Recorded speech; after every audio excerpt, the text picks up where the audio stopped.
Here we are at last, the final best of the best top 10 countdown. Welcome to the final of Australia by Design Interiors.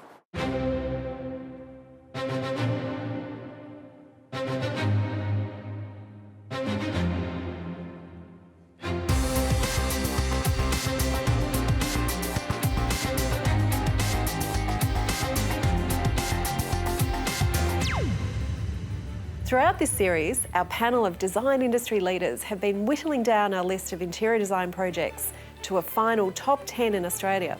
Calling in via Zoom, they've now ranked their favourites. So here we are at the final episode. We've gone through, debated the projects and come up to our top 10. The real question is, who's going to be our ultimate winner? To kick off our final top 10 is the St Leonard's project. For me, a great use of different types of materials. This is a bit of spectacular architecture. It's really bold. We've introduced a lot of tactile materials. I kind of like to describe it like a jigsaw puzzle. Yeah. So it's a granite. It's been flamed and brushed, which gives it a really tactile finish. 3 young kids, so it had to be hard-wearing, durable. What are the pendants up there? So these are Tom Dixon silver mirror balls. We selected a few different sizes and put them in a cluster basically at varying heights because we really wanted to draw attention to that double height volume. We really wanted a neutral palette. We wanted it to be timeless, natural materials and nice and light and airy. How was it with you and your husband working together? Wood frames.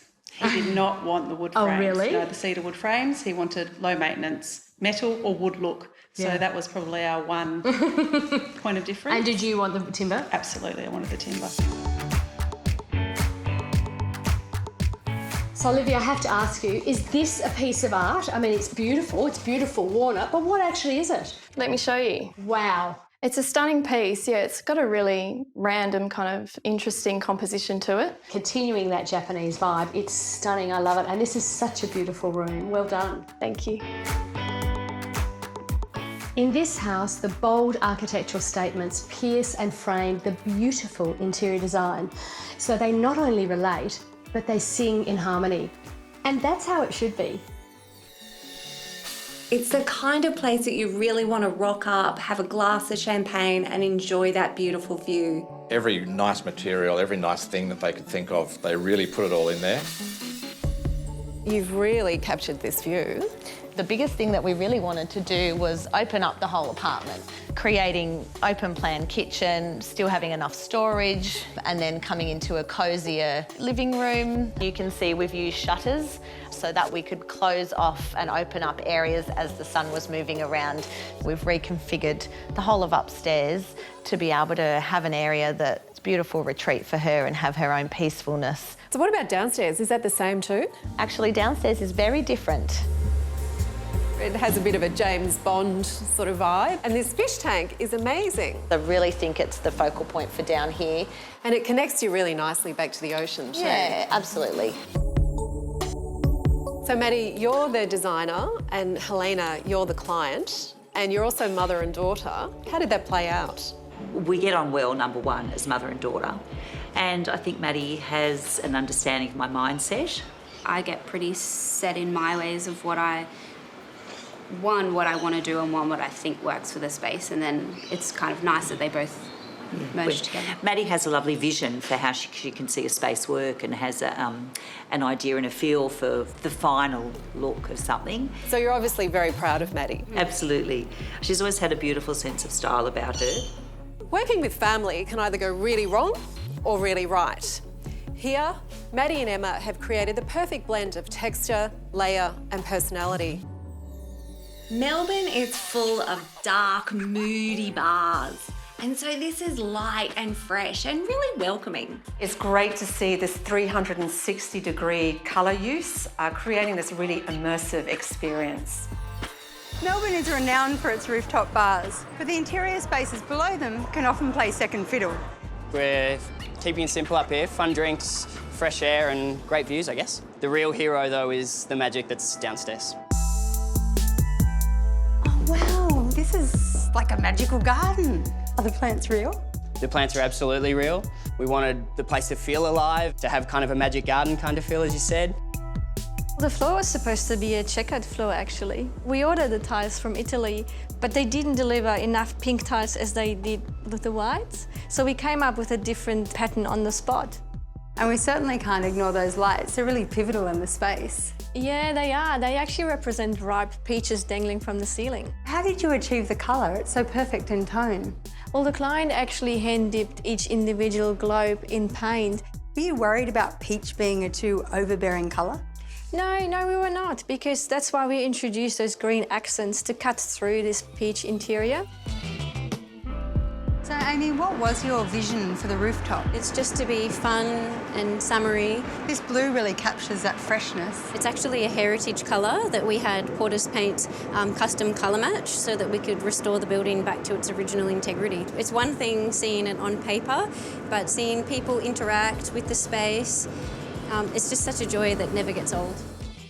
With what on the surface appears to be a very open-ended brief is in fact quite a specific one, to transform an otherwise underutilised space into a magical wonderland.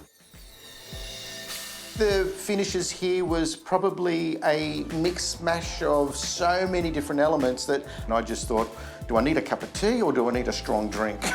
It's fun and it gets stand out amongst the clutter within a retail complex. You can really feel that difference from outside to inside. It really is like stepping into another world. It is. We want to bring the traditional tea garden concept into this futuristic space. And they look really beautiful, like works of art. Yeah, it is. People now eat with their eyes because they want to take a moment to relax, to enjoy their tea and then take pictures. That's why we create the space that is so Instagram. And it's not just the colours that have really come together here. There's a lot of amazing finishes. We've got marble and brass and porcelain and timber. It's all about the quality detail to the material. So if you look at the marble, it represents the bubble tea. If you look at the brass, it represents our colour of the Gotcha essence branding. I'm seeing a lot of arches as well. Are they significant? Yeah, it is. It's the pagoda in Chinese tea garden represents the arch, so we want to bring that space from the garden into the interior. And it really creates a feeling of calm, even though it's playful. It's not your usual lighting either. It's almost the final detail to create the playfulness and the futuristic atmosphere. Yeah, it is. You know there's only one thing left to do, right? You know your interior is really working for you when your customers want to capture the experience. But this interior is more than that. It's reflecting bubble tea itself, from the history, from the fun, right down to the ingredients. It's been a really refreshing journey. I think the dollhouse sets an example for the future, and what it tells us is that we don't need to waste materials and space in order to get comfort and luxury. The use of Besser blocks, the introduction of colour and the way that the lighting works, I think it's really well done. It's a small block in the inner city area. We really wanted to maximise what we could do, really trying to get that northern light coming through into the heart of the home and also bring in some nice eastern morning sun. All the walls are constructed with the concrete block. I like the aesthetic and the texture that it brings. Everything else is just natural. We've got concrete, timber. We've used this timber look laminate for the bulk of the cabinets, and then we've used a nice 12mm porcelain compact bench top. We've got a variety of different spaces, including a walk-in pantry.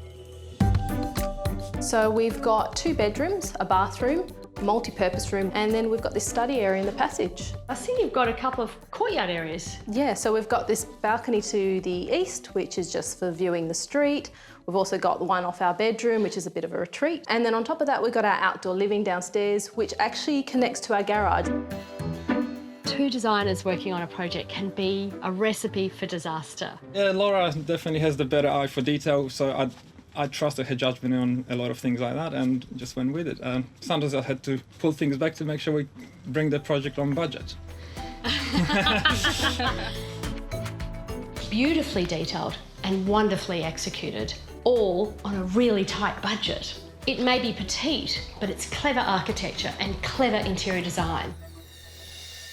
Of all the projects, it's the one that really is true to its owner. It really hangs together very well, even though there's just a lot going on.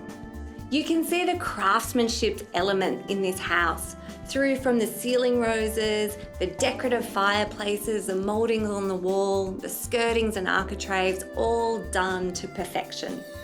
The 6 major design principles of this home are architectural lighting, art as being an art collector, colour, pattern and decoration, the kitchen being the heart of the home, landscaping being artifice and real, and probably one of the key most important design features within this house is where East meets West. This is an extraordinary bit of knick-knack, but everywhere we look, all these pinks and all these finishes you've actually created for this home. I had a vision of what I wanted and I couldn't find those colours. So I gathered sources and materials. I put it under a photospectrometer and those colours appear throughout the house. And the third design principle, which is the kitchen being the heart of the home. The idea was you came out into beautiful black and white terrazzo floors, counterbalance that with beautiful hemlock walls, nice palette of materials and finishes. Getting natural light down through the centre of the dark plan is critical in these old terraces, and Scott, you've done well with the big skylight. Yeah, it's one amazing big glass roof, skillion. Into the master bedroom and ensuite where we explore the fourth of Scott's principles, colour, pattern and decoration. There's a lot of things going on in here, but it's the way in which you put it together that it actually works. Now, for the actual 5th architectural principle, there was a real opportunity here to actually create this artificial landscape, which is we call the field of flowers. And if you look closely, Peter, you'll see that this is the colour scheme that actually appears when you first walk into the house. The 6th and most important design principle in the house, the display of artwork within the home. In this instance, a beautiful foil wall made of glass mini mosaic tiles. Thanks for letting us in on your imagination. Oh, absolute pleasure, Pete. An interesting project where you really literally only need to bring in your own mattress to move in. The finishes in there were absolutely on point. Everything marries so well. I'm really happy for Dominic. You said it was small, but it doesn't actually feel that small. We've really focused on the livability and the quality of the apartment design. In this particular project, we've designed both the architecture and the interior design, but we've also taken it down to soft furnishings and a total curated experience. They basically deliver their bed because your bed is very personal, and that's it, they're ready to go. And that was the whole narrative, right down to cutlery and dinnerware. Bring your bottle of champagne and it's all good. And you just move straight and you're ready in. to go. Come into the bathroom.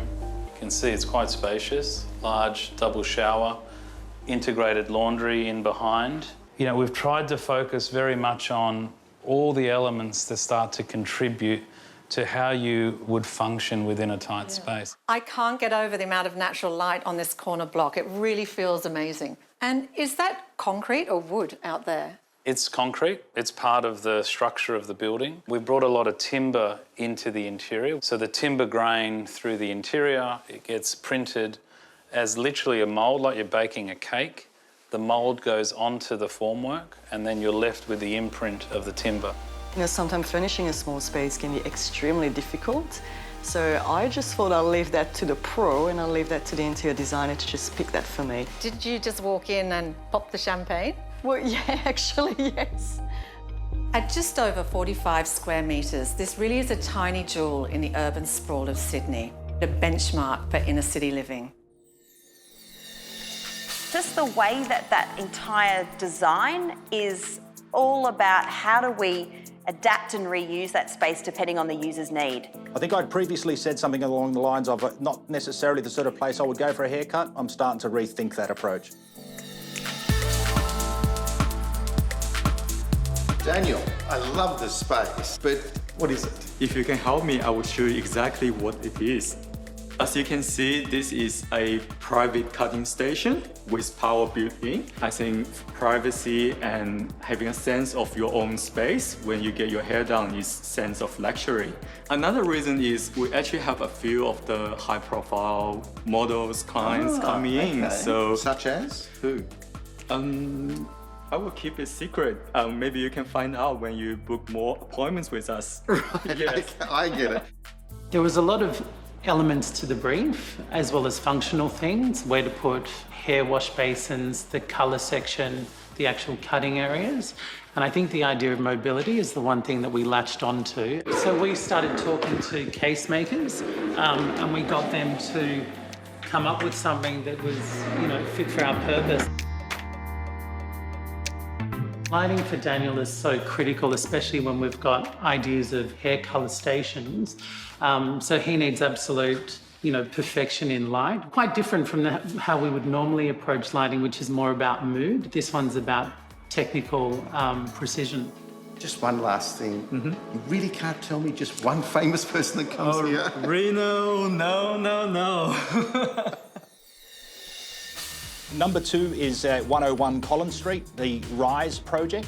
Honestly, the transformation of what was a dormant area in the building, the car park, it takes you into another environment. It gives a sense of wellness throughout the entire space, from the use of all of the beautiful timber and the joinery to the planting. I just really enjoyed that project. Some of Australia's most exceptional people work in this building, so it was only fitting when designing a wellness centre that it was also exceptional. It's a car park. It is a car park. This is what we had to work with. So essentially a bare canvas. Absolutely. This is the end of trip facility. Wow, this is really beautiful. Down to the corridor here, we've got what we call the end of trip. We have bike facilities and we have bathroom facilities, fully enclosed shower rooms, towel service, hand soaps and body washers and like. So again, every day is really about that luxury experience. As we step over the threshold from 1 into RISE, you can see we've really tried to change the design. And what we really want to do is engage with all the senses. Yeah, it smells beautiful here. Yeah, well, actually, 101 had a custom design scent made for the space. We all know a change of environment really makes a big difference to our mental and physical health, like taking a holiday or getting away on the weekend.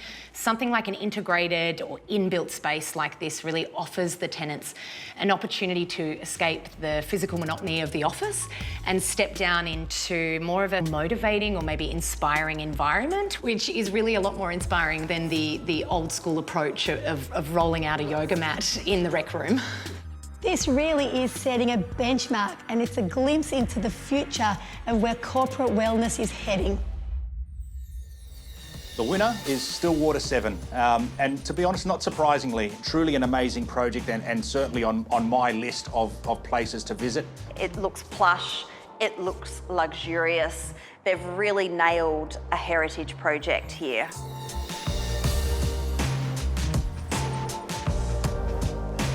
Stillwater's been an incredible project. We actually had to buy it from the state government. Had to do a lot of work with Culture and Heritage and National Trust to be able to do what we wanted to do. And what was this building originally?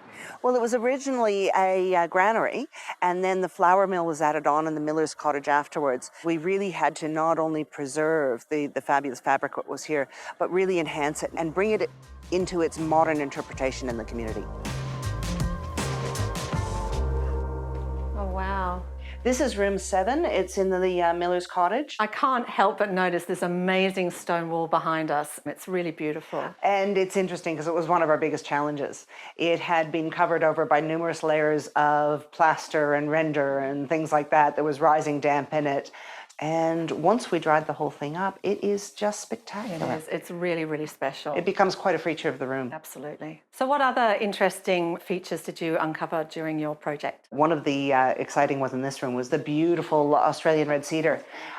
We actually brought a heritage conservationist in to actually revive this little bit of timber. And here's another example of a fabulous little piece of craftsmanship.